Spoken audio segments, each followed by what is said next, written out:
Chavit Singson, mga sangkay nagsalita na tungkol kay Atong Ang. Pag-usapan po natin ito.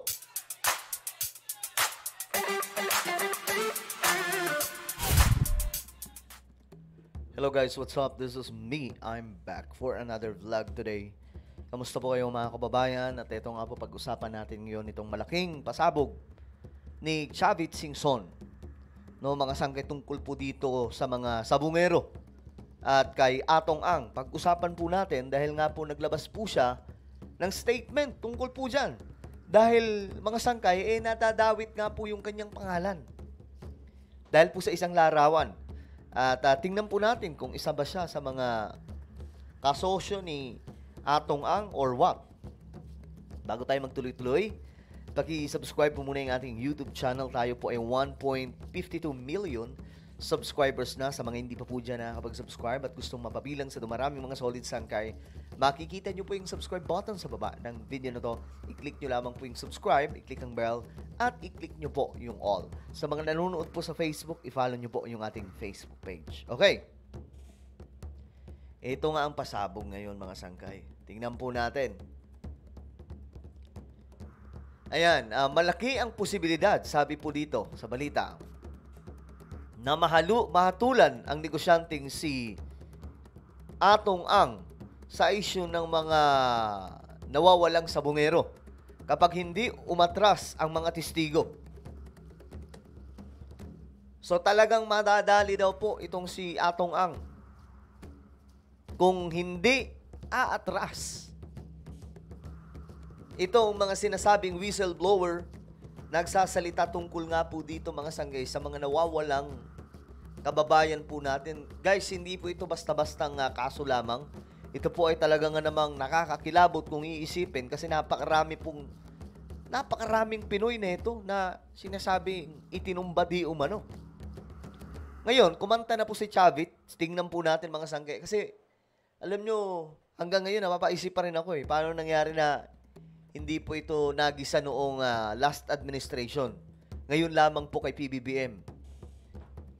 Chavit kumanta sa mga missing, yung mga nawawalang sabungero. Atong tagilid, Gretchen lulusot sa kaso, sabi po ni Chavit Singson.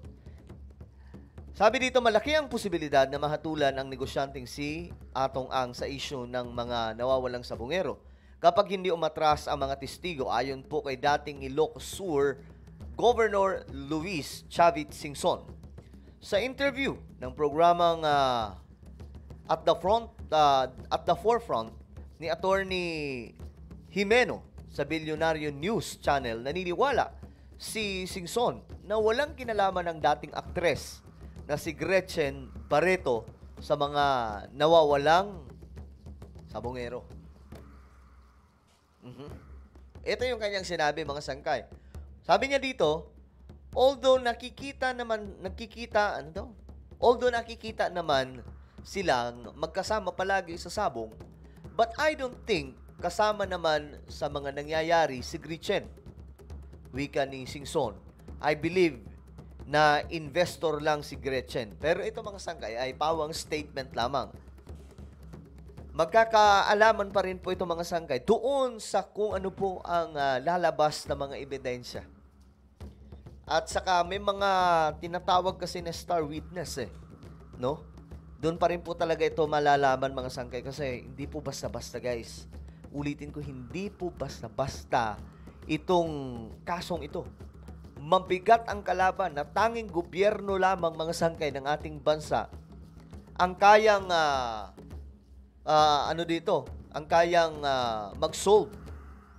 Ang kayang pumukpok talaga kasi imagine niyo even former President Rodrigo Duterte, wala pong nagawa dito.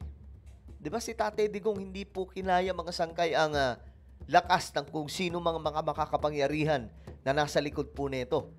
Kasi during the time pa po ito ni Tatay Digong Sabi ni dito, sina Ang at Barreto ay itinuro ng testigong si Julie Dondon Partido nga na partidongan alias Totoy na may kinalaman sa pagkawala daw po. Sinabi ng testigo na ang mga sabungero ay, ayun nga po, doon sa Taal. Doon po nilaglag sa Taal Lake mismo, mga sangkay. Yung iba naman, pampihira. Ayun, oh.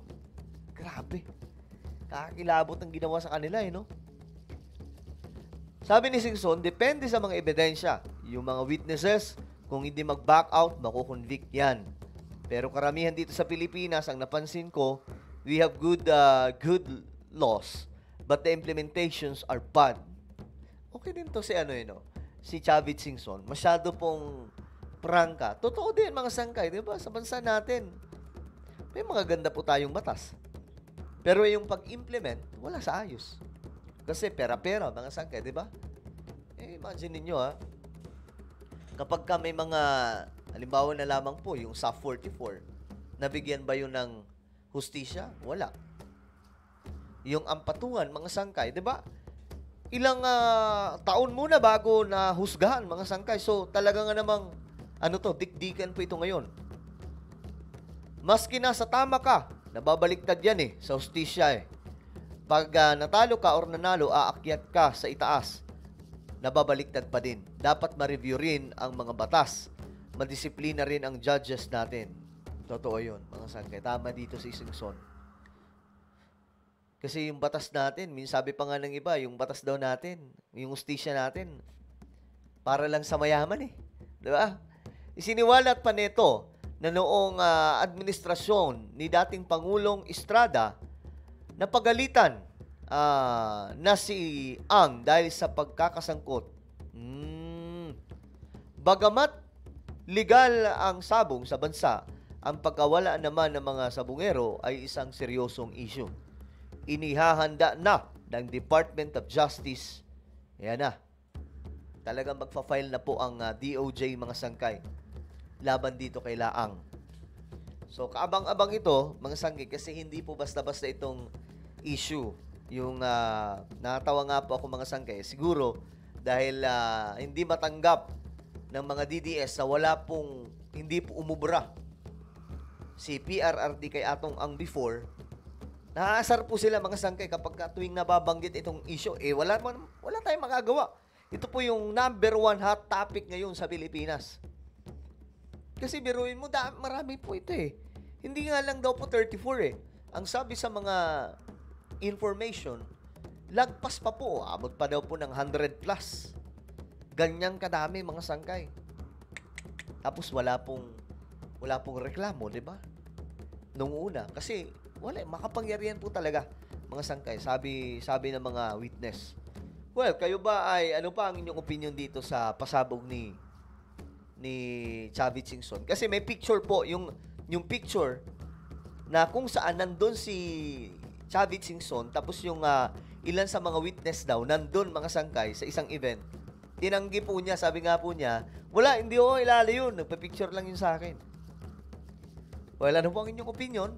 Just comment down below. Meron po tayong YouTube channel, Sangkay Revelation. Hanapin nyo po ito ngayon sa YouTube. Kapag nakita nyo na, i-click nyo po yung subscribe, i-click ang bell, at i-click nyo po yung all. Ako na po ay magpapaalam. Mag-iingat pong lahat. God bless everyone.